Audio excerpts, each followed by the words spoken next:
situaciones en las que tenemos que morir y renacer a otra cosa, pero todo el tiempo. Se te muere tu mascota, acaba una relación, ocurren cosas todo el tiempo en la vida que son muertes, momentos, lo que los budistas llamaban los bardos, que son momentos de transición entre la vida y la muerte, momentos en los que estás en una indefinición, que es lo que ahora se llama como situaciones de vacío existencial. Estos son momentos de muerte. En el momento en el que te encuentres en el punto máximo de oscuridad, el amanecer está llegando. En ese momento en el que tú te encuentras totalmente desesperado, hay algo nuevo que va a surgir. Siempre es así la vida, son ciclos, entendiendo que todos son ritos de paso y que todos son momentos que te van a llevar a otro lugar, que están muriendo algo viejo y que están haciendo algo nuevo. Tiene que haber un momento de dificultad, de tránsito, en donde hay incluso dolor y sufrimiento, como el propio nacimiento. Tengo la suerte de decir que nunca había pensado que haría este tipo de episodios, porque esto significa que me he permitido el lujo de no pensar demasiado en la muerte. Y lo que creo que ha sido el lujo hasta ahora, una conversación con el doctor Juan Sarmentero, me ha hecho ver que quizás, por mucho lujo que sea, es algo con lo que todos deberíamos empezar a pensar, porque él tiene una visión en el que la muerte es algo realmente bonito, realmente bello. Y dicho así, como os lo digo yo en la introducción, diréis, ¿qué dice el calvo este? Ya se está yendo por las paredes, pero realmente vais a ver en la manera como lo explica él, porque es un doctor, una persona que se dedica a acompañar a la muerte, para decirlo así, a aprender a morir, a enseñar a los otros a morir, para que podamos aprender a morir. Está trabajando con personas que, por ejemplo, tienen cáncer terminal o personas que les quedan un poco tiempo de vida, ya sea, yo creo que de horas a días, semanas, dependiendo del caso. Pero es un tipo de profesión que ni siquiera sabía que existía hasta que Dr. Juan Sarmentero se unió a Sociedad.Ninja y hizo la presentación, ¿no?, que hacemos hacer a todas las personas, todos los ninjas de la vida, todos esos multipotenciales que se suman a formar parte de nuestra comunidad. Y al momento en el que lo vi, a qué se dedicaba, dije, ¡buah! Esto tiene que dar para un episodio muy chulo que ya veréis que es precisamente lo que ha quedado. Pero realmente también ha contribuido en el hecho de trabajar por hospitales públicos, ha contribuido Juan en las comunidades, en los distintos canales que tenemos de salud, pero también de cosas relacionadas con la psicología y otros temas. Y eso me dije a mí mismo, ¡buah! Es que va a salir un súper episodio, así que aquí estamos. Es gracias al doctor Juan, gracias al resto de miembros de Sociedad.Ninja que este podcast es posible.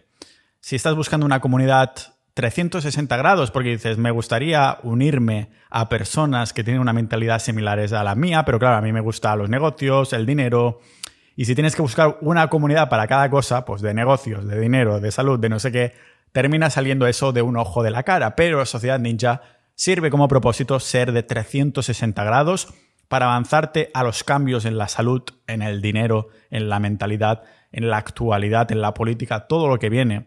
Nosotros vamos un paso más adelantados, no por mí, aunque es verdad que el podcast hace de catalizador para acumular estas personas y para que creamos esta red neuronal que forma Sociedad.Ninja, sino por todos los miembros que van aportando ahí dentro de la comunidad. Aparte tendrás episodios exclusivos, boletines y muchas otras cosas. Y como puedes ver, dentro tenemos perfiles de personas muy interesantes, perfiles también muy high level, perfiles de todo tipo. Así que tengo que agradecer al doctor Juan Sarmentero y también a todos los miembros de Sociedad.Ninja que este podcast sea posible por menos de lo que cuesta una cena buena al mes para unirte. Así que olvida tu Netflix y suscríbete a Sociedad.Ninja. Y sin haceros esperar más, vamos a hablar un poquito de la muerte y de enfermedad aquí en este podcast multipotencial de Pau Ninja.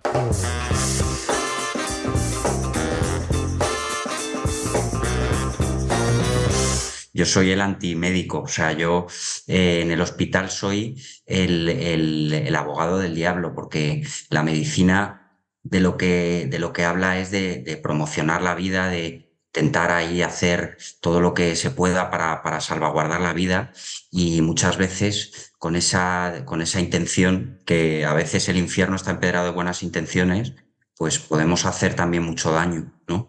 Y entonces esa es un poco mi visión. dentro de mi Totalmente. visión. ¿Cuál sería mi foco? Ser el abogado del diablo siempre.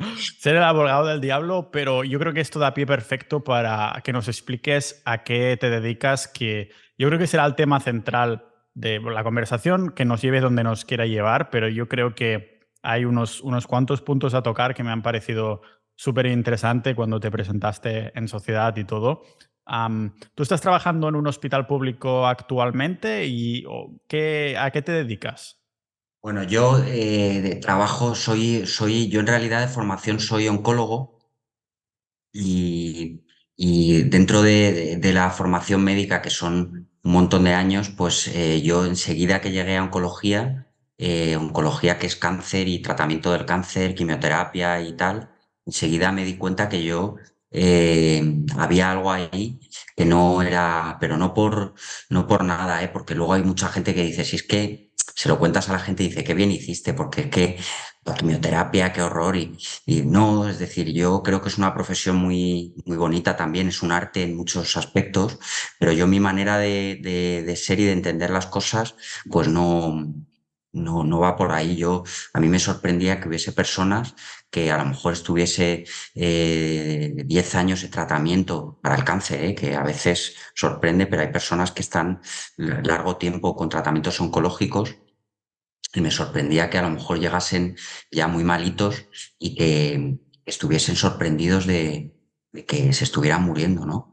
Entonces, a mí eso, para mí, eso fue un punto de inflexión muy grande y enseguida me di cuenta de que yo eso no quería formar parte de eso, o si quería formar parte, tenía que ser desde un lugar muy genuino y muy concreto en donde yo pudiese tener tiempo para poder hablar con las personas, con los pacientes. ¿Qué pasa? Que en oncología, pues eso es difícil porque tienes muchas personas, ves mucha gente, no tienes tiempo para hablar. Entonces yo desde luego quería estar en un lugar en donde la narrativa, el verbo, fuese mi herramienta fundamental de trabajo. Y entonces empecé a interesarme, tuve la gran suerte de conocer aquí en Mallorca un personaje muy importante de cuidados paliativos en España, y enseguida empecé a interesarme por los cuidados paliativos y por la atención al final de la vida, el acompañamiento en el proceso de morir, ¿vale? Ujú. Y bueno, básicamente esto es lo que hago. Muchas veces los pacientes me dicen, es que contigo no sabemos bien si eres médico, eres psicólogo, eres chamán, no sabemos muy bien, porque sí que es verdad que utilizo y tengo arsenal terapéutico y utilizo medicinas, pero procuro que eso sean, digamos, adyuvantes, es decir, que sean cosas que me ayuden para poder llevar a la persona a donde quiere llegar, a donde quiere ir. Y sí que lo utilizo como elemento, pero no es, digamos, el foco o la finalidad de mi acompañamiento a la persona, por así decirlo. Ujú. Entiendo ahora, corrígeme si me equivoco, que entonces tu trabajo, tú estás ahí cuando una persona está terminal ya. Sí, a ver, este es el problema de los cuidados paliativos mal entendidos, que Vale, vale. Por eso estamos aquí, para que nos ayudes a entenderlo más, porque lógicamente, antes de conocerte a ti, ni no, siquiera me había no, planteado que había personas que acompañan a la muerte, sí. ¿no? De hecho, mira, los cuidados paliativos, te agradezco que me hagas la pregunta porque los cuidados paliativos es una cosa, como es por extensión la muerte, un tema tabú. Entonces, cuando se habla de cuidados paliativos, dices, ostras, o sea, que es que te estás muriendo. Entonces, sí, la primera respuesta a tu pregunta sería sí. Es decir, a día de hoy atendemos muy al final de la vida, lo que llamamos nosotros situación de últimos días. Pero esto es porque no ha habido una incorporación precoz en los procesos de enfermar, ¿no? de la muerte. Es decir, que no ha habido, es decir, que no se habla cuando alguien está enfermo, no se habla de que en algún momento eventualmente fallecerá. Y entonces, pues la gente vive de alguna forma engañada. No, Ujú. entonces, claro, yo cuando te planteo, por ejemplo, el tema de la importancia de la educación en la muerte, es precisamente en este respecto, ¿no? Porque si vivimos en una negación de la muerte, de que la muerte no es, no es algo de lo que hablar porque supone el fin de la vida y esto, entonces lo condenamos al ostracismo, lo convertimos en algo de lo que no hablar. Vivimos muchas veces en un engaño, ¿no? Esto es lo que los estoicos hablaban, ¿no? Que había que vivir con el pensamiento de que moriremos, ¿no? Y esto no es malo, no es para que la gente viva deprimida, sino todo lo contrario, sino para que tu vida, cada día de tu vida, tenga un sentido que tú le des, claro, a cada día, a cada situación, a cada momento, ¿no? Ujú, sí. Claro, entiendo que estas personas, y seguramente a muchos de nosotros nos sucedería, que de pronto algo te empieza a ir mal y sin darte cuenta te dicen, oye, que estás terminal.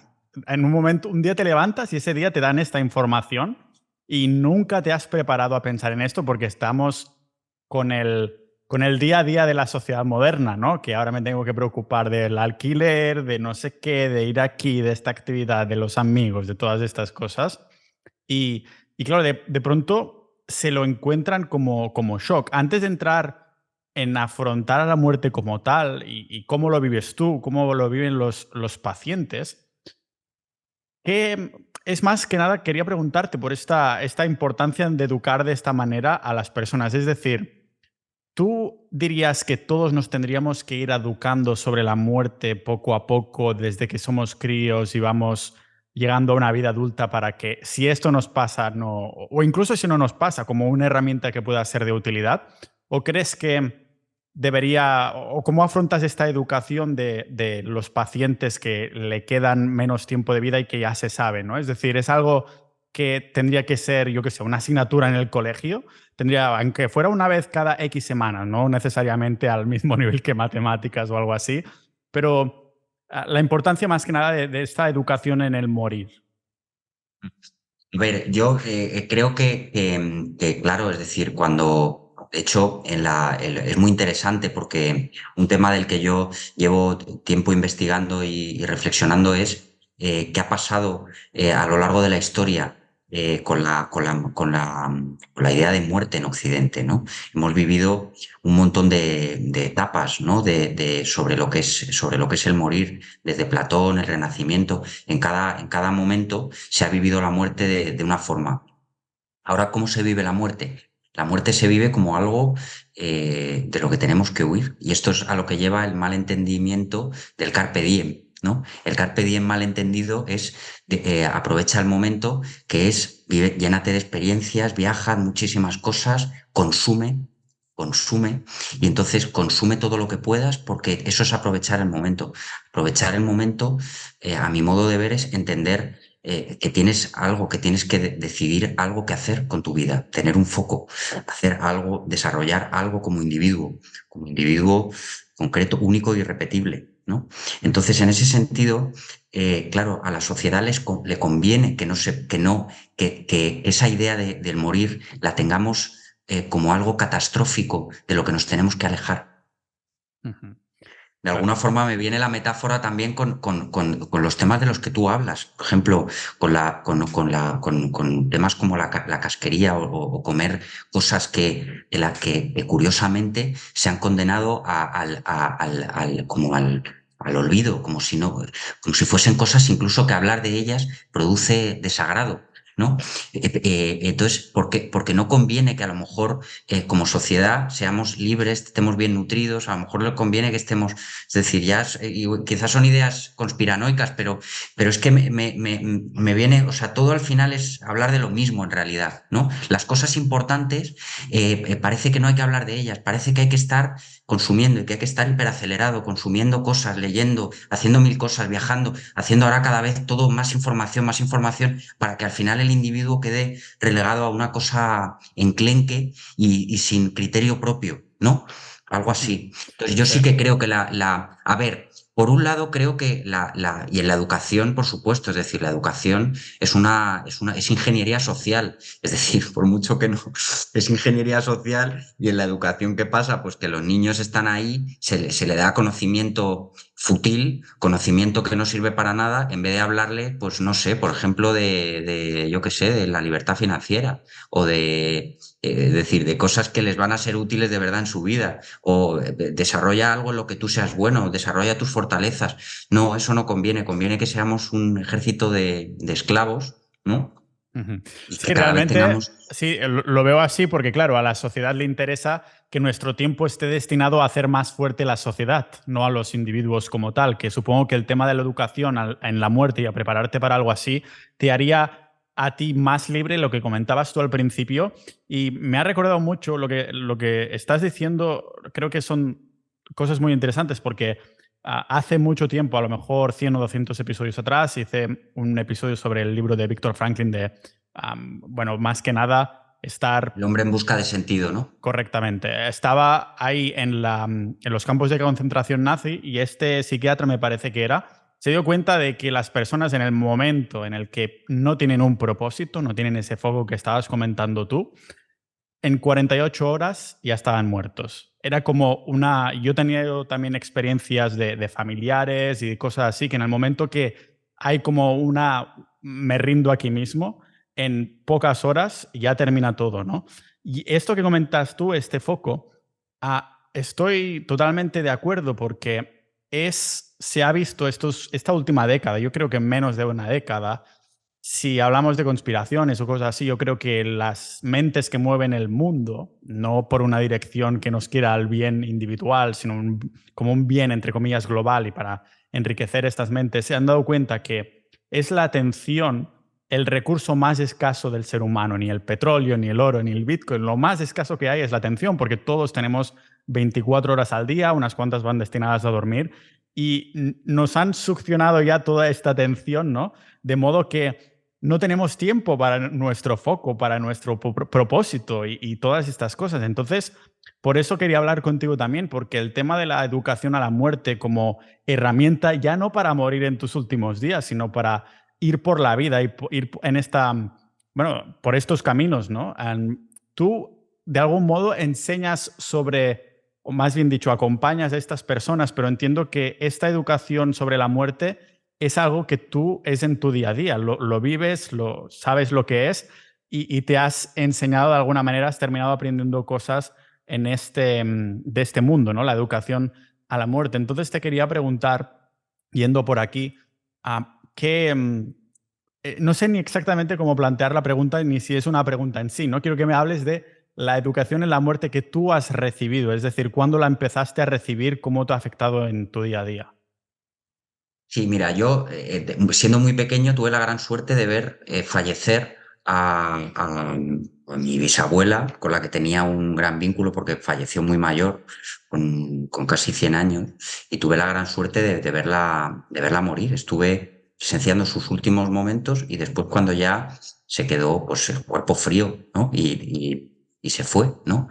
Y también vi fallecer a mi abuelo, es decir, siempre he tenido contacto con la muerte desde muy pequeño.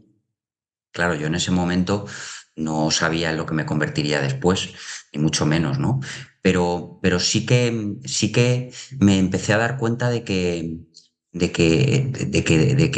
todas esas situaciones que viví, pues me ayudaban a ver que con esto no quiero decir que uno tenga que acercarse a los cadáveres ni nada, sino que en realidad lo que vengo a decirte es que en realidad la vida está poblada de ritos de paso, es decir, de situaciones en las que tenemos que morir y renacer a otra cosa, pero todo el tiempo. Se te muere tu mascota, acaba una relación, ocurren cosas todo el tiempo en la vida que son muertes, momentos, bueno, lo que los budistas llamaban los bardos, que son momentos de transición entre la vida, entre la vida y la muerte, ¿no? Momentos en los que estás en una indefinición, que es lo que ahora se llama como situaciones de vacío existencial y momentos de crisis existencial. Estos son momentos de muerte, pero es que lo interesante de todo eso es que, claro, que es como la frase esa que decía que en el momento en el que te encuentres en el punto máximo de oscuridad, el amanecer está llegando. Es decir, en ese momento en el que tú te encuentras totalmente desesperado, hay algo nuevo que va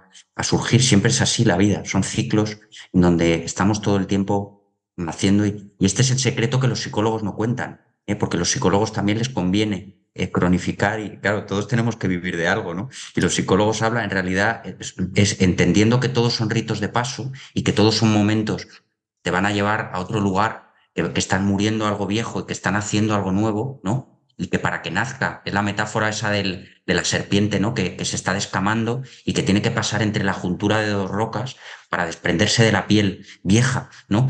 Tiene que haber un momento de dificultad, de tránsito, ¿no? En donde hay incluso dolor y sufrimiento, ¿no? Como el propio nacimiento, ¿no?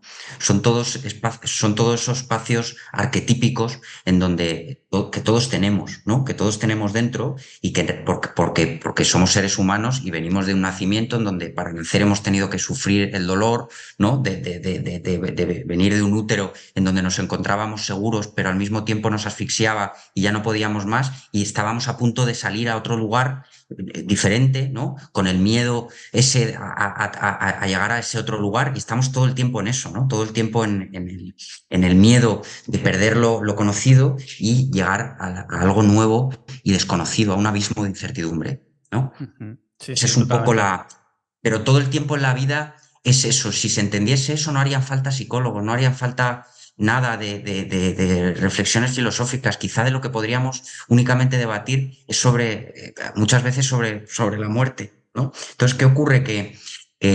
Pues que muchas veces la historia también ha pasado, ¿no? Cuando, por ejemplo, la gente creía que la Tierra era plana, pero había personas que habían estado ahí al borde del misterio y habían visto que la Tierra no era plana, ¿no?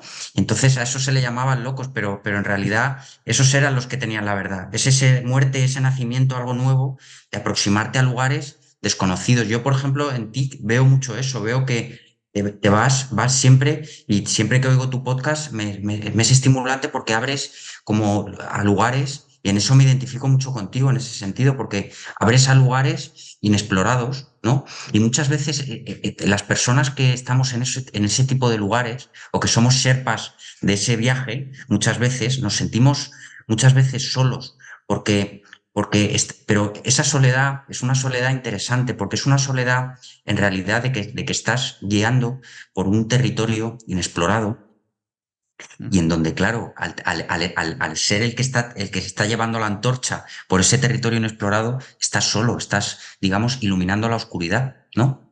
En Sí, ese me sentido, no encanta, sé. sí, totalmente, me encanta la analogía de la antorcha y que vas ahí, ¿no? Y estás iluminando para los demás y tú estás un poco afrontando a ver dónde me lleva este camino de pensamientos o de vida que estoy tomando.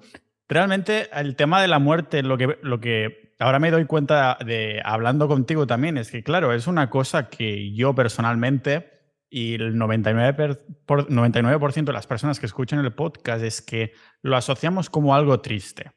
Entonces, una persona como tú que trabaja con pacientes que se están muriendo constantemente, que tienes que educarlos sobre la muerte, que tienes que reaprender cosas de...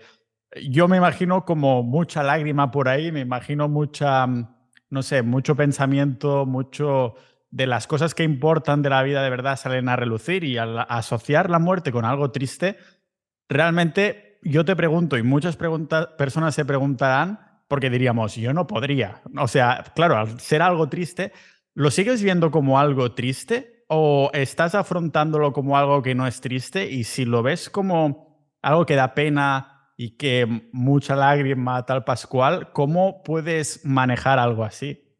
Mira, muchas gracias en realidad por traer esa pregunta, porque, bueno, además es que me viene una frase que decía Emerson, que decía, la ostra herida que se repara a sí misma con una perla. Ujú. ¿Vale? Es decir, el sufrimiento es el combustible.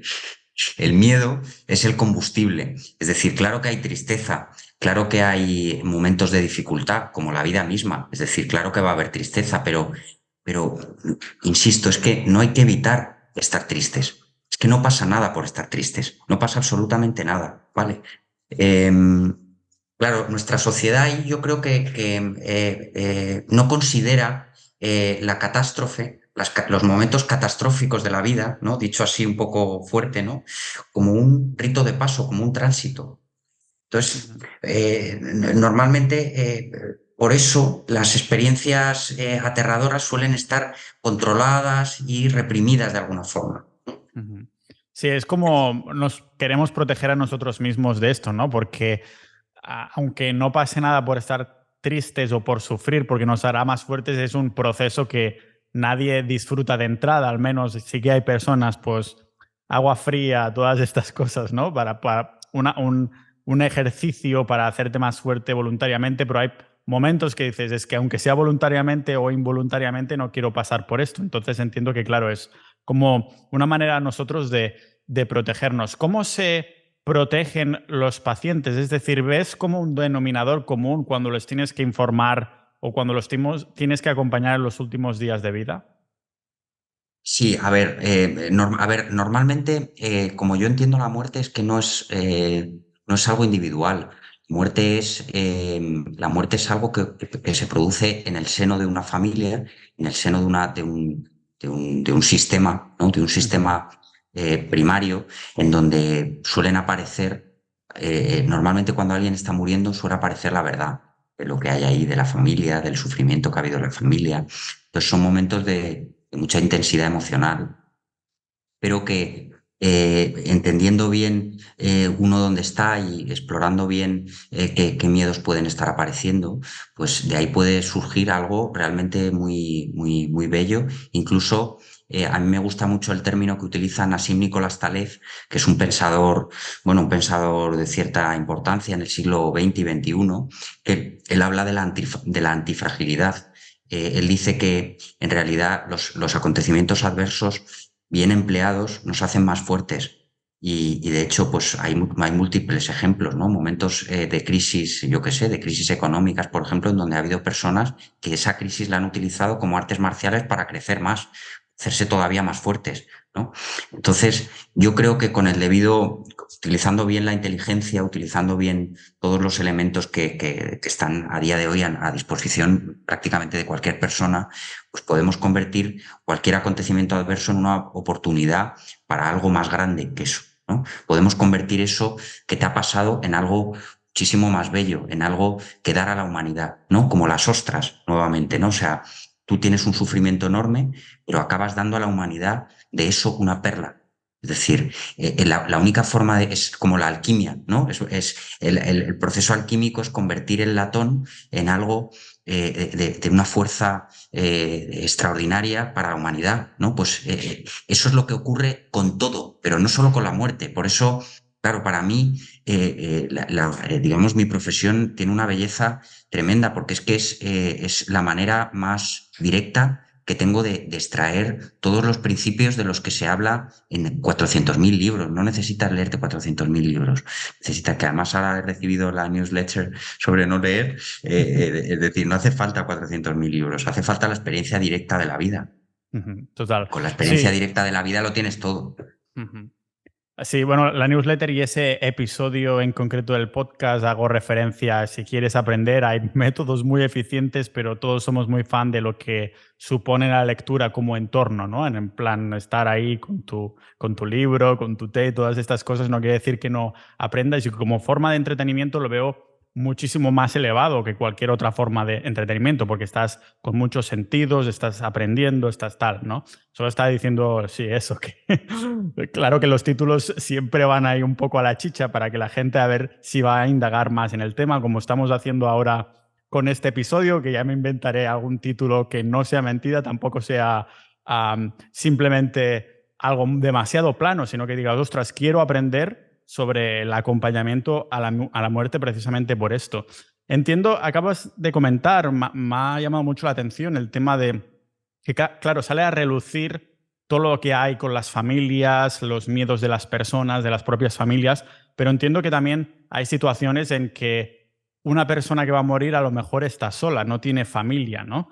Entiendo que a lo mejor esto sucede menos a menudo, pero hay mucha diferencia en afrontar a la muerte realmente solo que yendo acompañado. En esta vez sí acompañado físicamente, no acompañado a la muerte como tal.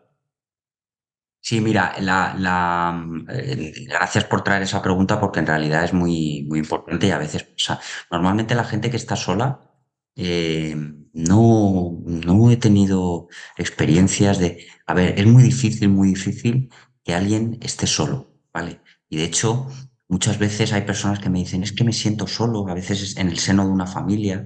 Normalmente las personas que están solas de verdad nunca dicen eso.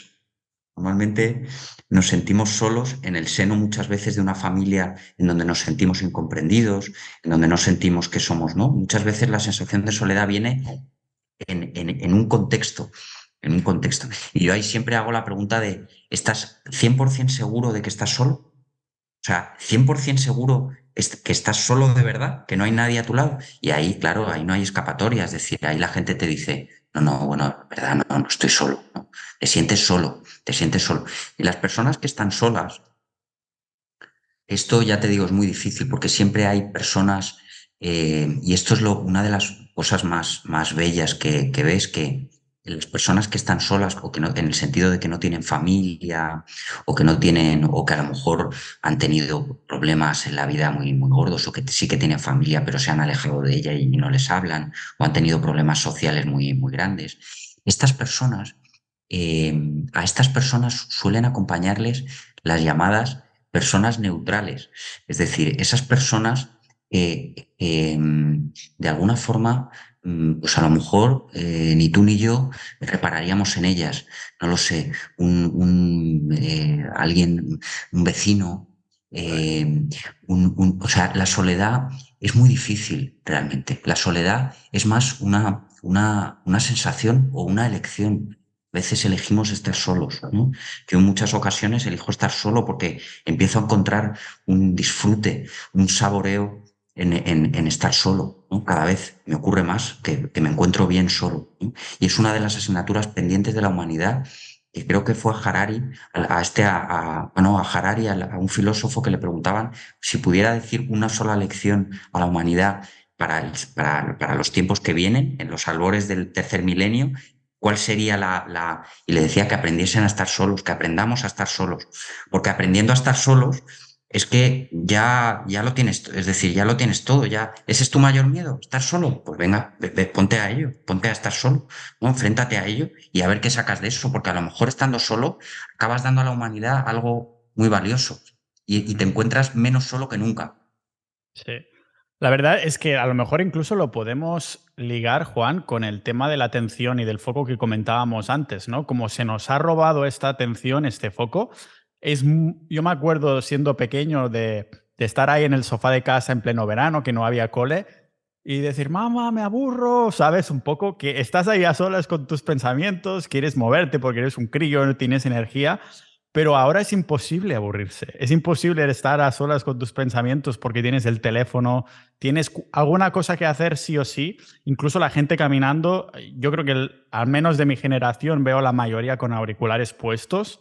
O sea, parece como que no puedes tolerar tus propios pensamientos y eso se va acumulando con el tiempo y no aprendemos a estar solo, que como estás comentando, creo que sí que tiene un fin, una herramienta enorme en ordenar tus pensamientos, en ordenar tu cabeza, en estar más relajado. Después se te va acumulando, ¿no? Has comentado que no es que las personas estén solas, sino que se sienten solas. La palabra esta de sentirse sola, supongo que es cuando se le dice, oye, solo te queda X tiempo de vida, que sienten que están en esa habitación, ¿no? Contigo, con profesionales, y en ese exacto momento no tienen la familia ahí, se sienten solas, pero entiendo que esta sensación va pasando con el tiempo, con los días, cuando va venido, me ha gustado mucho la expresión de persona neutral, que no pensarías en ese vecino que le dice sola siempre y cuando se entera que a lo mejor se va a morir, ¿no? Se presenta ahí en el hospital constantemente o algo así. Entonces, como realmente las últimas horas, más que los últimos días, las últimas horas, ¿la gente sigue expresando que se siente sola en estas últimas horas o es algo que ves que pasa? Mira, esto es muy interesante porque en realidad, a ver, si hablamos ya concretamente de las últimas horas, esto es que podría dar para 400 charlas seguidas sobre eso, porque la situación, a ver, la muerte está bien organizada, igual que está bien organizado el nacimiento, y no se necesita un médico para morir, ¿vale? La figura del médico ha sido algo que ha creado la humanidad, pero bueno, que está bien, ¿no? Pero cada uno puede ser su propio mentor, su propio médico interno, ¿no?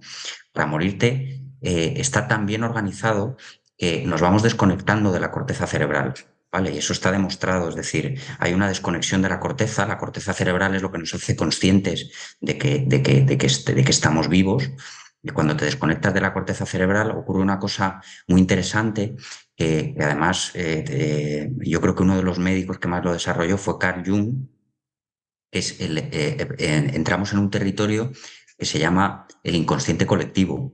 Y en el inconsciente colectivo ocurre una cosa, que es que la persona empieza a a mi modo de ver, está mal entendido, que es empieza a demenciarse, empieza a tener sueños, empieza a no discernir entre los sueños y la realidad.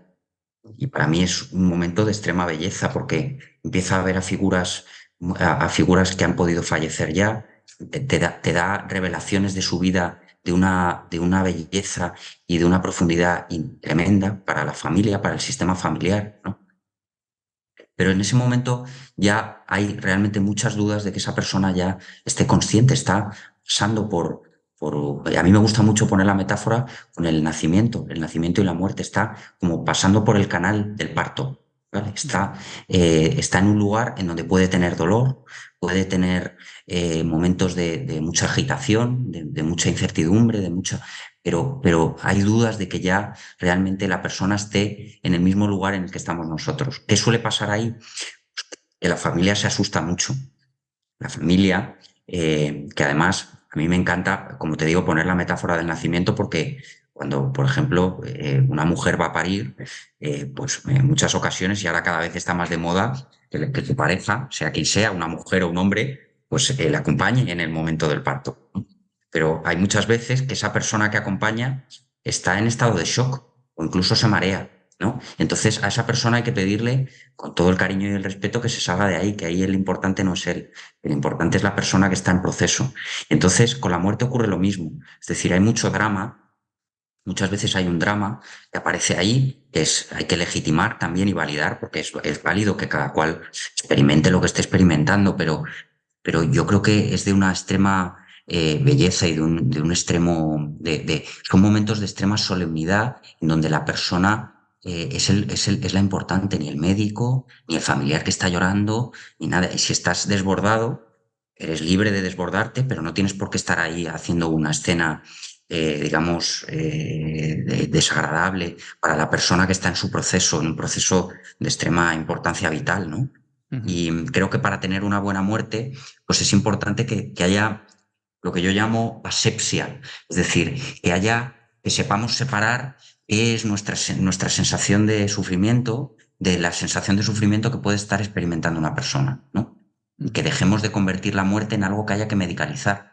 Si una persona está pasando por sus últimas horas, eso no hay que medicalizarlo. Claro que podemos utilizar medicamentos a veces pues para disminuir el dolor, ¿no? Para hacer cosas, pero la muerte no es una enfermedad, ¿no? Como decía Borges, la muerte es una costumbre que tienen los seres humanos.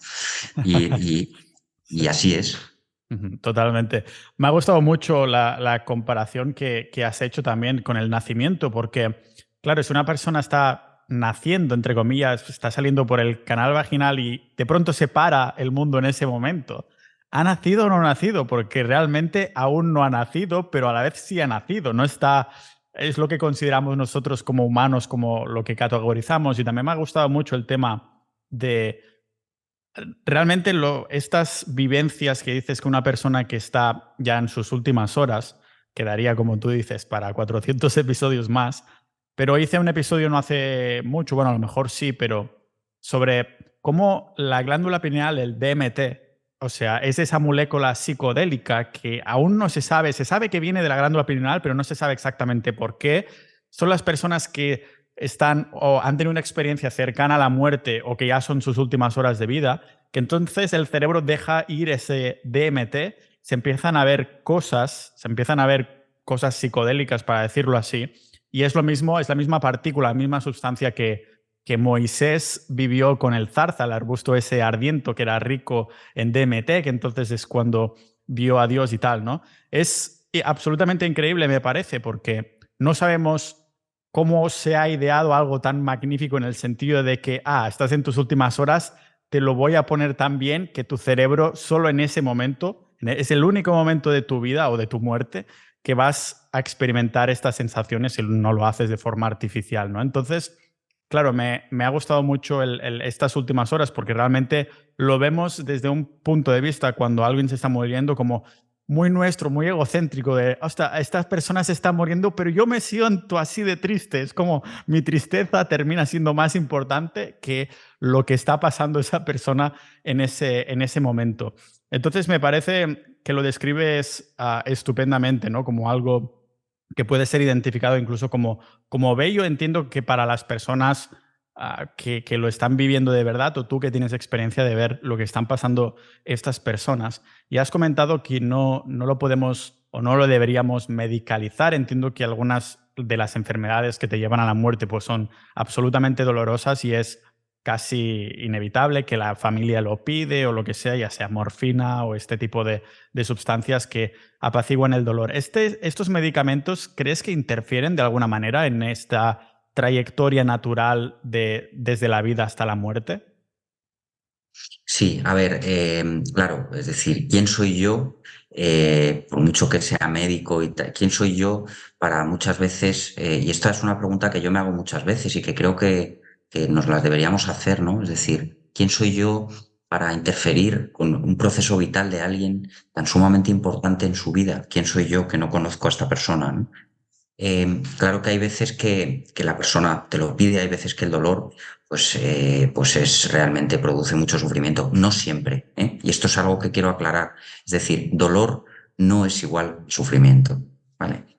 Dolor o sufrimiento es igual a resistencia al dolor, ¿vale? Y esto es algo es decir, yo he hecho muchos retiros de meditación a lo largo de mi vida, algunos de ellos de semanas y es curioso, y esto es un tema emergente y que me parece incluso de interés, a ver si soy capaz de explicarlo con una terminología un poco sencilla, ¿no?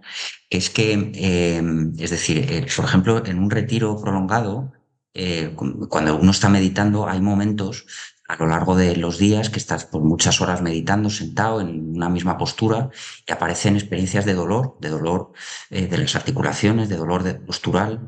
Pero lo interesante de esto es que si uno con curiosidad investiga en sí mismo qué ocurre, qué está ocurriendo, qué le está pasando al cuerpo y está observando eso, pasado un tiempo esa experiencia de dolor desaparece. Y esto no es algo que estoy aquí inventándome, esto es real. ¿Y qué ocurre a nivel cerebral y orgánico cuando pasan estas cosas? Pues que hay, digamos, para un estímulo doloroso, hay una vía ascendente, es decir, si tú, por ejemplo, la mano va al fuego, se acerca al fuego y toca el fuego, hay una vía ascendente del dolor que va a llegar, ni siquiera va a llegar a tu corteza cerebral para que seas consciente de eso y rápidamente va a quitar la mano antes de que tú seas consciente, ¿vale? Esa sería la vía ascendente del dolor, ¿vale? Ahí es donde van la mayor parte de medicamentos, a intentar, digamos, inhibir ese hiperestímulo de la vía ascendente del dolor. Pero si seguimos y continuamos la trayectoria fisiológica y anatómica del dolor, va a llegar incluso a la corteza cerebral, ¿vale? Y va a producir después una vía descendente, que es una vía de respuesta al dolor. Entonces, por ejemplo, la meditación se ha visto que es una potente herramienta, una potente medicina para poder, digamos, desarrollar una respuesta adecuada al dolor. Es decir, una respuesta en donde no haya tanta resistencia al dolor. Y convertirte tú en tu propia medicina. Es decir, empezar a liberar sustancias que puedan, digamos, regular esa vía y no hipertrofiarla. No hipertrofiar. Hay personas, y esto es muy interesante porque hay personas, por ejemplo, se ha visto que las personas inglesas, los anglosajones, tienen una tolerancia al dolor, ante un mismo estímulo doloroso, tienen una mayor tolerancia al dolor de lo que puede tener un español, por ejemplo. Hostia, ¿y se sabe por qué esto? Pues porque tienen probablemente más desarrollada la vía ascendente, la vía descendente, o porque tienen menos estimulada la vía ascendente. Nosotros en Occidente cada vez tenemos más cada vez toleramos menos. Es decir, incluso hay personas, yo he estado enseñando meditación durante años a personas, a médicos también y tal, y cuando la persona se sienta a meditar, lo primero que hace al cerrar los ojos, aparece una inquietud, digamos que dice, uff, es que yo no puedo hacer esto no es para mí. ¿Y por qué no? Y entonces dices, ¿pero por qué? ¿Por qué no puedes? ¿Qué es lo que te pasa? Pues porque es que no, yo no, dentro no, es que me duele todo es decir, no es que al meditar te duela todo, es que estás tomando conciencia de un dolor, estabas, digamos, eh, reprimiendo, no estabas siendo consciente de eso. Y de ahí viene muchas veces, sí, fíjate, y hago correlación con lo que me decías al principio, de que dices, claro, es que hay personas que de repente igual te vienen y se están muriendo. Claro, pero porque es que estamos desconectados de nuestro cuerpo.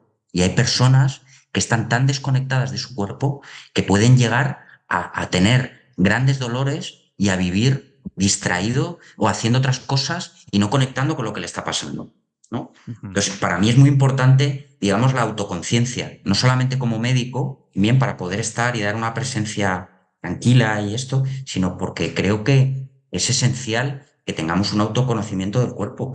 Y entonces, si sigues tirando del hilo, cada vez la gente tiene menos autoconciencia, ¿vale? Yo creo que por otro lado, hay movimientos sociales que están haciendo pues que vuelva a aparecer todas estas cosas del mindfulness, todo esto yo creo que son antídotos sociales aunque también se puede manipular por ahí mucho, ¿no? Y pueden aparecer cosas que no sean, pero están haciendo que la gente tome más conciencia de sí misma.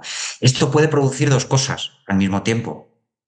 Una que es que tome tanta autoconciencia y tengas pocas herramientas y ahí es donde empieza el peregrinaje terapéutico. Es decir, te dan autoconciencia, pero después te quitan las herramientas y la capacidad de ser tú mismo, tu propia medicina. Y entonces te vuelves un buscador, un seeker. Estás todo el tiempo detrás de gente que sabe más que tú, que en realidad solamente te dan un poquitín de información para que tú sigas detrás de ellos, ¿no? Y nunca te dan la clave de, ¿no? Los gurús, Sí. por un lado. Pero por otro lado, aparece, digamos, la autoconciencia en el sentido de herramienta, es decir, bien entendida, en donde uno se da cuenta de que puede tener un dolor. Oye, voy a explorar qué es este dolor, voy a investigar qué es esto. Está el médico y no huir de los médicos, que ahora es otra de las maneras del médico, ¿no? No, el médico te puede dar una información, pero el médico no es Dios. El médico te da una información que luego tú puedes contrastar porque eres libre, la contrastas, miras, buscas otras opiniones, es decir, tú eres libre. Es decir, aquí no hay que demonizar a nadie, ¿no? Ujú. Totalmente. Sí, eso me lleva a preguntarte también sobre lo que hace mal la ciencia actual o la ciencia moderna en cuanto al acompañamiento a la muerte, porque tú eres una persona y como persona que tiene que estar en sintonía con alguien que se está muriendo, pues ¿cómo lo diría? Digamos que utilizarás ciertos recursos, ya sean emocionales o demás, para acompañar mejor a esta persona, pero la ciencia moderna me refiero, por ejemplo, a alguien que no está en sintonía como lo estás tú, que de pronto diga, bueno, pues este medicamento y así ya pues dejará de poder comunicar, ya oficialmente está muerto o lo que sea, ¿no? Entonces la pregunta viene por aquí, ¿qué hace mal la ciencia moderna con la muerte? No es que lo haga mal la ciencia moderna, es que lo hace mal cada individuo. Es decir, Vale. la ciencia da recursos, una de las ramas de la ciencia, pues es, por ejemplo, la farmacología. Y la farmacología, pues son empresas, son empresarios, son gente que... ¿Y qué le pasa al médico muchas veces? Que se convierte en el bolígrafo de esa empresa, ¿no? Sí. Y es el que prescribe esa empresa y se convierte, pues por las migajas que le puede dar la empresa farmacéutica de ofrecerle alguna ventaja o tal, pues está ahí subyugado a la empresa farmacéutica. Pero Yo la lo empresa llamo, farmacéutica... no, perdona que te corte, yo en vez de farmacia lo llamo farmacia. Entonces, haciendo referencia a esto, sí. Total, en donde vuelves dependiente a la persona de sustancias y la conviertes pues eso, la ayudas, sí, pero la ayudas de una forma en donde se va a cronificar un problema en vez de intentar resolver. Y eso es hacia lo que tiende hacia lo que tiende todo, pero no solo la medicina. Todo tiende a cronificar, Ahora ya, por ejemplo, imagínate que hablásemos de tener un móvil como una enfermedad crónica. Es que ahora mismo todo el mundo tiene un móvil, todo el mundo es enfermo crónico de tener móvil. ¿Me explico? Entonces nos dan una herramienta que al mismo tiempo que la podemos utilizar con libertad, también nos puede subyugar y nos puede dejar ahí totalmente dependiente y creyendo que, pues es lo mismo, solo que muchas veces, y por eso hay tanto intrusismo profesional en las ciencias médicas, que tiene que ver con que, claro, pero es que un medicamento te lo tomas. Bueno, y el móvil no te lo comes, pero está produciendo también una radiación enorme y te está manipulando tu cabeza para que estés todo el día enganchado. Al final es lo mismo. Y es ciencia. Ese móvil lo tienes por una ciencia, una tecnología. La ciencia, al fin y al cabo, es una tecnología que desarrolla algo que está para que mejorar la vida de las personas. Pero de ahí depende, bueno, la libertad individual de cada cual, de cómo utilizar eso. No es que las cosas estén mal en sí, sino cómo cada individuo lo utiliza mal. O bien, ¿no? Entonces, ¿qué pasa? Pues que la gente utiliza mal las cosas. ¿Por qué las utiliza mal? Porque tenemos una mentalidad totalmente esclava. ¿Y por qué tenemos una mentalidad totalmente esclava? Porque conviene que seamos así. Totalmente. Por esto, bueno, me motivé a hacer todos esos episodios sobre el mito de las estatinas, de eso que te hace bajar un colesterol malo, entre comillas, cuando se ha demostrado que es una prehormona totalmente necesaria. El tema, bueno, de la carne roja, las mentiras, ¿no? De la carne roja y todas estas cosas, porque detrás hay... ¿Por qué no nos han hecho adictos a las grasas saturadas en vez de al azúcar? Porque las grasas saturadas, a la que tienes suficiente, el cuerpo ya no quiere comer más. En cambio, el azúcar es infinito porque siempre quieres comer más azúcar porque en la naturaleza es un bien escaso y por lo tanto en un contexto ancestral querrías, hostia, si ves un árbol, en el libro de Sapiens lo cuentan muy bien, si ves un árbol lleno de fruta, lo más sensato en ese momento hubiera sido comer tantas como hubieras podido y comer al máximo porque es un bien muy escaso, ¿no? Por esto yo estoy en esta línea también pensando que no, o sea, y la lástima, como lo veo yo, es que todas las personas que estudian medicina porque quieren ayudar al resto, después estos conceptos los adoptan como una verdad absoluta de cuando en verdad hay estos intereses empresariales detrás porque nadie da más dinero que un cliente recurrente, como una persona que cree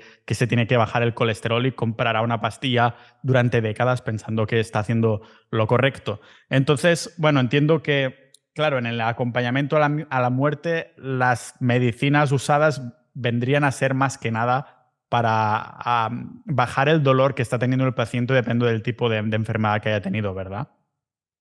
Sí, mira, y te vuelvo a hacer analogía otra vez con el nacimiento, ¿no? Cuando hay un parto y el parto a veces es doloroso, pues se pone lo que se llama la epidural, ¿no? Y Sí. el parto se va a dar. La epidural no está impidiendo el parto, está facilitando el parto. Entonces, en ese momento de tránsito, los medicamentos para el dolor ayudan al tránsito, pero siempre administrado de una forma correcta, es decir, con una indicación correcta, con una previa conversación, explicación de lo que estás haciendo, es decir, de qué sentido tiene, resolviendo dudas. Yo eso es algo, por ejemplo, que veo muy, muy, muy importante. Ejemplo, para hablar de una cosa que creo que es importante, que es el tema de que no hemos tocado, es el tema de si informar o no informar a la persona que se está muriendo de lo que le está pasando, ¿vale? Que esto es un tema muy complicado. En la práctica, en mi práctica diaria, es quizá el tema más complicado, ¿no? Porque suele haber mucha interferencia de familiares que no quieren que se informe a la persona, ¿vale? Cuando en realidad el derecho a la información es un derecho, es decir, de la ley de autonomía de la persona, en donde el dueño de esa información no soy ni yo, ni el familiar, ni el sistema sanitario, ni nada. El dueño de esa información es la persona que está enferma. Es decir, ¿qué suele pasar ahí? Pues que el médico muchas veces tiene más miedo de la muerte que la persona que se está muriendo. Eso para empezar. Y en los familiares a veces también tienen mucho miedo de cómo afrontar pues, el desmoronamiento que a veces ocurre, ¿no? Cuando una persona se entera que está muy enferma y de que va a morir. Aunque en realidad yo creo que la persona que se está muriendo es la primera en saberlo. Ni yo, ni nadie más. Esa es la primera persona. Lo que pasa que normalmente por un sistema familiar complejo, pues muchas veces no se atreve a decir lo que le está pasando porque no quiere hacer daño, no quiere dañar a sus familiares, ¿no? Y ahí es donde entran las interferencias que muchas veces mi trabajo hay casi como un orfebre es de ir deshaciendo todo el lío, ¿no? Yo muchas veces voy hacia una habitación y me para en el pasillo un familiar y me dice, no hable, lo que se llaman pactos de silencio, es, por favor, no le diga a mi padre o no le diga a mi marido que se está muriendo porque no va a ser capaz de superarlo, ¿no? Y cuando uno con cierta valentía y coraje se atreve a abordar, pues es un arte, ¿eh? Porque claro, tienes que manejar la información, si no te pueden denunciar, es decir, es muy complicado, ¿no? Entonces, es un arte, pero puedes llegar a dar la información a la persona y lo que yo al final extraigo, yo y muchísimos papers científicos a este respecto en el proceso de información, es que la persona ya lo sabe, generalmente, quiere saber, porque es un momento de mucha incertidumbre en donde lo que necesitas es saber. El lema muchas veces es, la información es dolorosa, pero la no información lo es aún más. Es decir, cuando uno va investigando y va descubriendo cosas, claro que es doloroso. Claro que es doloroso vivir en un sistema en donde te das cuenta de que muchas de las cosas que nos cuentan son mentiras, pero ¿y vivir desinformado no es doloroso? Pues con la muerte ocurre lo mismo. Es decir, es algo también que podemos extraer de la muerte a la vida. Es decir, no, porque ahora somos muchas veces una generación que ya nos da igual todo, no nos importa. No, yo soy apolítico, yo no me entero de nada, a mí es que me da igual, yo lo único que quiero, pues peor para ti, peor para el mundo, ¿no? Eso es lo que conviene, que no te enteres bien de las cosas. Pues con la enfermedad y con la muerte pasa exactamente lo mismo. Al final, la muerte es una extensión de cómo vivimos, ¿no? Muchas veces se dice que morimos como vivimos. Pues eso, si morimos con mucho miedo, es que hemos vivido con mucho miedo. Mm.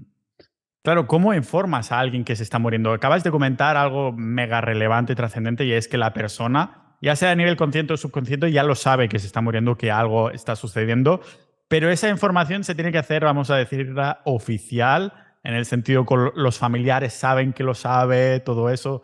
¿Cómo se gestiona algo así? ¿Qué le dices? ¿Tienes unas frases, una lista, un blog de notas en el móvil que digas, hoy voy a utilizar esta frase? ¿O cómo lo haces? Muchas veces sirve. A veces uno va entrando a lo que se llama entrar al mundo del paciente. Esto me parece que fue Carl Rogers el que lo desarrolló. Y entrar al mundo del paciente, pues uno va entrando de la misma forma que has entrado en mí tú aquí. Es decir, pues haciendo preguntas. ¿Y tú a qué te dedicas? ¿Y cómo? Entonces vas entrando de forma como arte, vas entrando para que sea todo en una danza, ¿no? Y que no sea algo abrupto en donde de repente alguien esté bloqueado, ¿no? La comunicación es un proceso, es un arte, es bellísimo en realidad, ¿no? Cómo podemos... A veces te preparas un discurso o te preparas... Y no, en realidad todo se puede hacer de una forma fluida. Entonces, ¿qué hago yo? Pues muy parecido a lo que has hecho tú. Es decir, hacer preguntas referidas a su vida. Primero entro normalmente en aspectos biográficos de la vida, ¿no? Entro en el yo biográfico, en ese yo del que se está desprendiendo, ¿no? Pero que en realidad es un elemento de anclaje al contacto, ¿no? ¿Y a usted a qué se ha dedicado? ¿Y usted cómo ve esta situación? ¿No?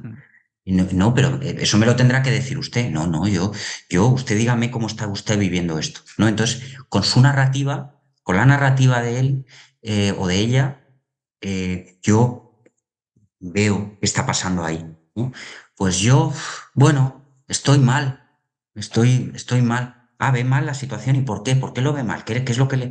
Hombre, pues, y fíjate qué curioso, ¿no? Muchas veces pasa, ahora se me viene a la cabeza alguna persona, ¿no? Dice, pues es que yo noto que mi familia está rara, me habla raro, me habla diferente. Esa familia muchas veces, esa que es precisamente la que te está diciendo que no le digas nada a la persona, ¿no? Y entonces dice, me mira raro, a veces viene un médico y se va con mi familiar fuera de la habitación y me quedo yo dentro y no entiendo de qué están hablando. ¿Y usted qué piensa sobre esto? Hombre, pues yo creo que me pasa algo y estoy preocupado, ¿no? Entonces, pues vas entrando también a modo de, pregúnteme qué es lo que a usted le preocupa, porque yo creo que ahí, claro, uno de los errores más grandes es, digamos, soltar, que a veces funciona, ¿eh? A veces uno tiene que soltar la información, ¿no? Y este es un tema, ahora que, mira, ahora me viene a la mente, ¿no? Un tema muy importante que es la posverdad. La Vivimos en posverdad.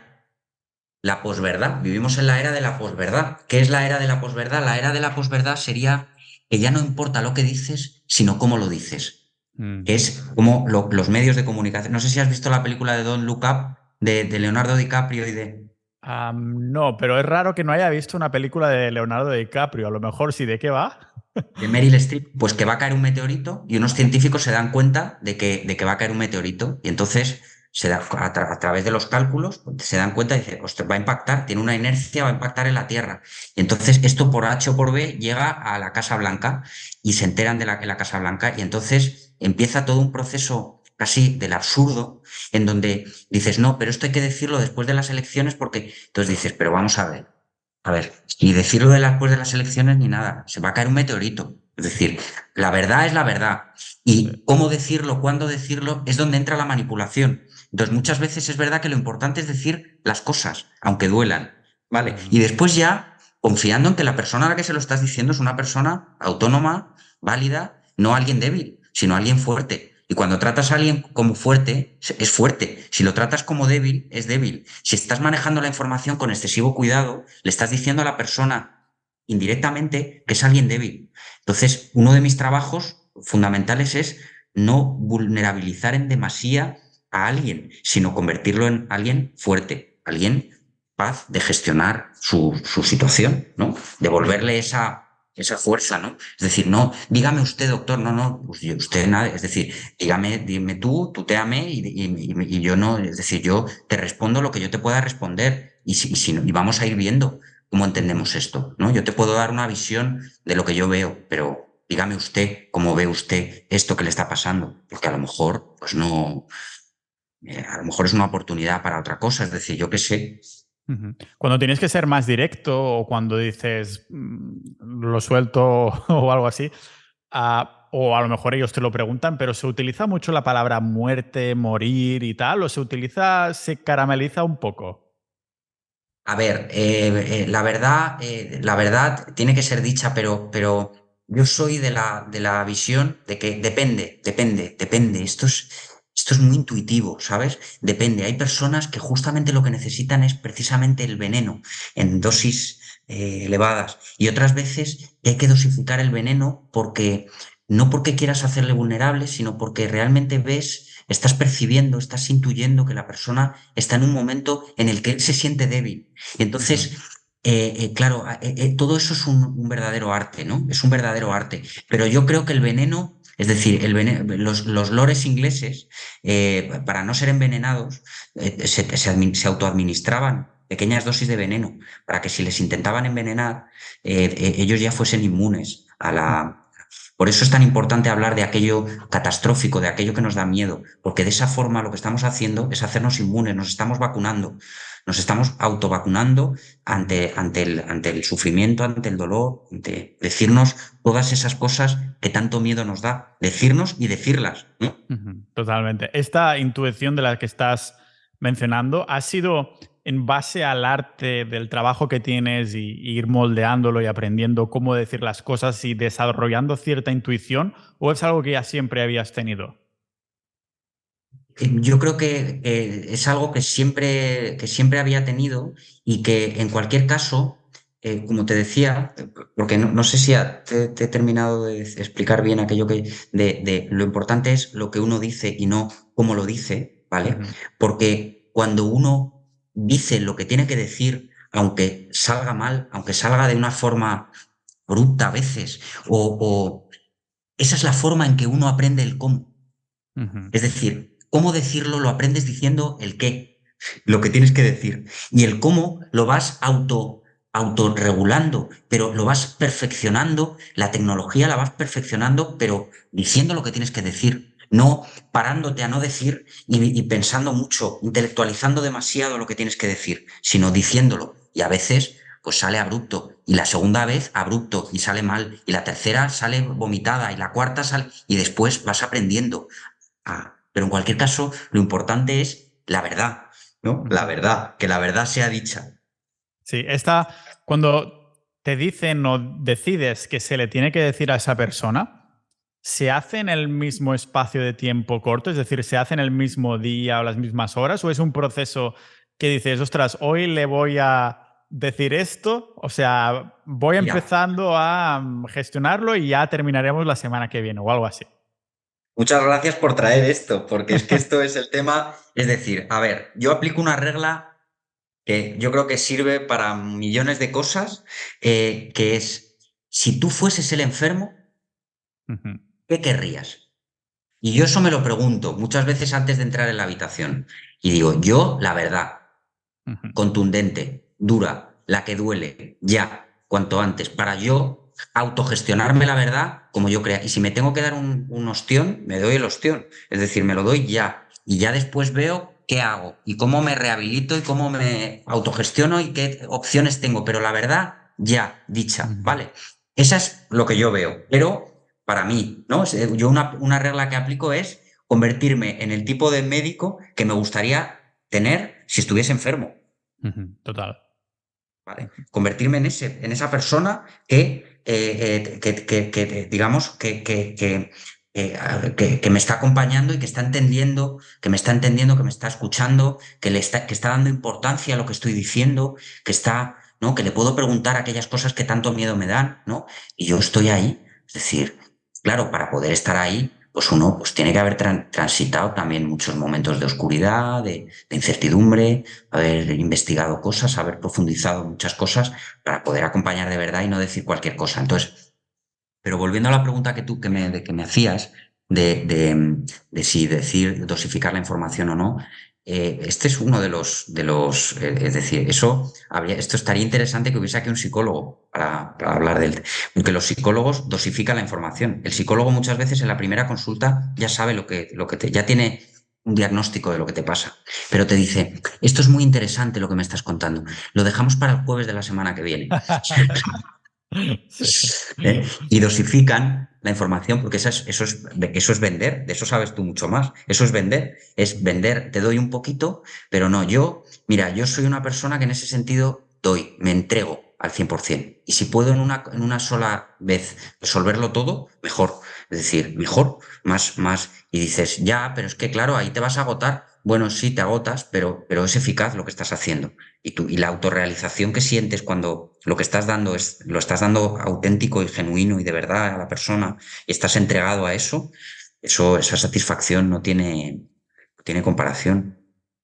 Me lo imagino, es que, pero claro, volviendo al medio de la conversación, de gestionar algo así, ¿tienes que dar este tipo de información de forma diaria si lo haces en un día? Es decir, ¿cada día tienes un paciente que se está muriendo que se le tienes que transmitir esta información? ¿O realmente tu trabajo también hay cierta burocracia, cosas así que dices, hoy es un día más de escribir, firmar o cosas así? Porque es que si no, me imagino que no sé cuál es la media de un profesional como tú en el puesto. Es decir, porque claro, a lo mejor lo tienes tan internalizado que para ti es totalmente normal, pero para las personas de a pie, pensar en un trabajo así, informar constantemente. Sí. Claro, a ver, yo también o sea, yo aquí te estoy contando todo y contándote lo que te estoy contando, te estoy también hablando de todos mis sesgos. Es decir, para mí la verdad, como puedes ver, es algo de suma importancia. Hay otras personas que prefieren dedicarse más a cuestiones burocráticas. Para mí la burocracia es algo o sea, me aburre, que no, es decir, yo prefiero estar con una persona hablando y prefiero estar hablando de la verdad y resolviendo problemas familiares y tal. Y entonces sí, suelo hacerlo a diario.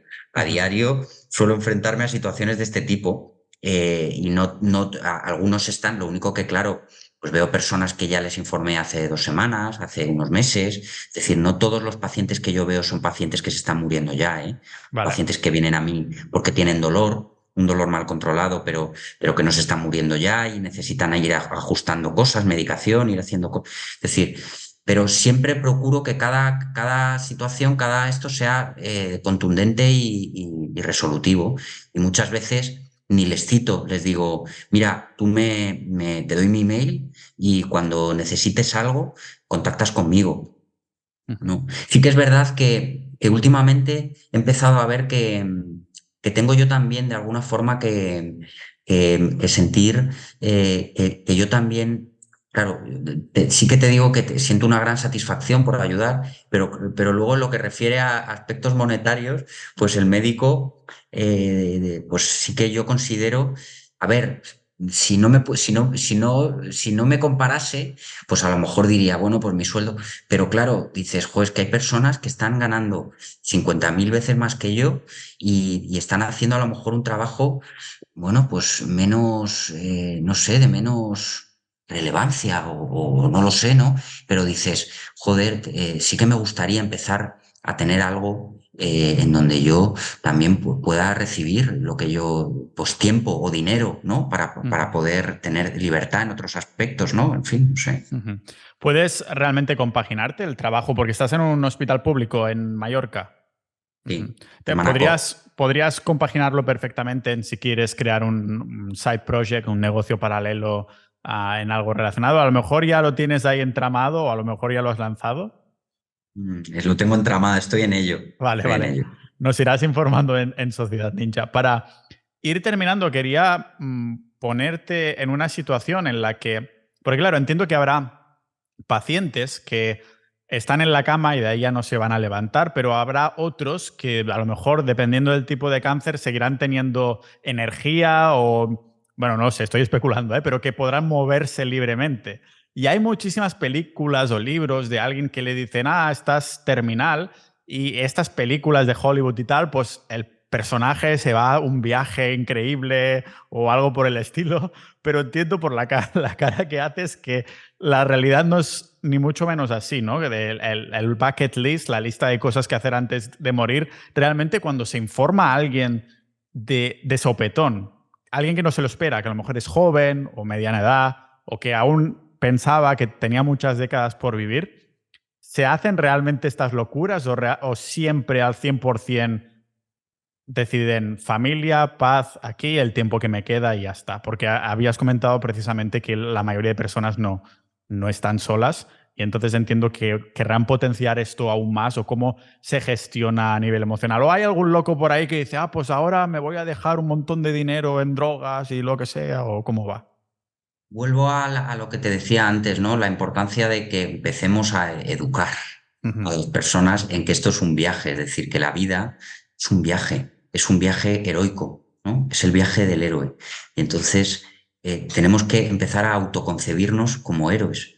Estamos viviendo una aventura y que en realidad necesitamos entender bueno, que a lo mejor la muerte es el paso a algo, a otra realidad, o que a lo mejor con nuestra muerte podemos mejorar el mundo, ¿no? O podemos ayudar a, no sé, a dar visibilidad. Hay un montón de películas que hablan de todo eso, de personas enfermas que convierten su enfermedad, o personas con trauma, que han vivido trauma psicológico, y que eso se convierte en la experiencia más apasionante de su vida, y su vida cobra un sentido diferente. ¿Qué pasa? Que desde la mentalidad de esclavo, pues es muy difícil que eso ocurra. Es más difícil. Ujú. Ocurre, pero es más difícil. Pero si nos autoconcebimos como héroes, pues eso va a ser así, ¿no? Hay un montón de series. Y es que, no sé, Breaking Bad, por ejemplo, que le diagnostican un cáncer y se convierte ¿no? Sí, al Empieza a magnate de sintetizar las droga. drogas, sí. Empieza a convertirse en un profesional, dice, he sido químico toda mi vida, ahora es cuando voy a ser el químico que siempre he querido ser, un químico de cierta importancia y tal, ¿no? Y que cada Ujú. uno con su... Sí, totalmente. Sí, la verdad es que ha sido muy apasionante. Estoy seguro que hubiéramos podido ir por muchas tangentes posibles. Así que no me queda más que agradecerte, Juan. No sé si quieres decir alguna cosa más, pero aparte de esto, como siempre, las notas del episodio, vamos a tener, bueno, el Instagram tuyo, lo que quieras mencionar que sea tuyo. Si quieres mencionarlo ahora, dónde te puede encontrar la gente, si hay algo más que añadir. Sí, bueno, yo ahora mismo estoy en construcción de un proyecto personal que Ujú. ya os iré contando en sociedad y esto, que es, bueno, yo soy en Instagram, soy doctor, Juan Sarmentero Estrada, y ahí pues he empezado un esbozo de un proyecto que ya iréis viendo quien quiera seguirme y quien quiera verlo, pero un poco por dar pinceladas de lo que voy a hacer es, digamos, destilar todo el conocimiento que tengo de mucho peregrinaje que he hecho por diferentes formaciones y por diferentes cosas que he hecho en la vida, pero para aplicarlo a la vida, es decir, una escuela de vida, es decir, Ujú. una escuela de vida que el punto de partida pues, es una muerte que podemos vivir todos, ¿no? En sentido metafórico o literal. Total, total. Pues muchas gracias, Juan. Un placer tenerte tanto en la comunidad como en la conversación. Lo he disfrutado muchísimo y estoy seguro que todos los oyentes también, así que no me queda más que mandarte un saludo y un abrazo. Un abrazo muy fuerte, Pau. Muchísimas gracias. Y yo te seguiré siempre. Bien a ti. Un abrazo.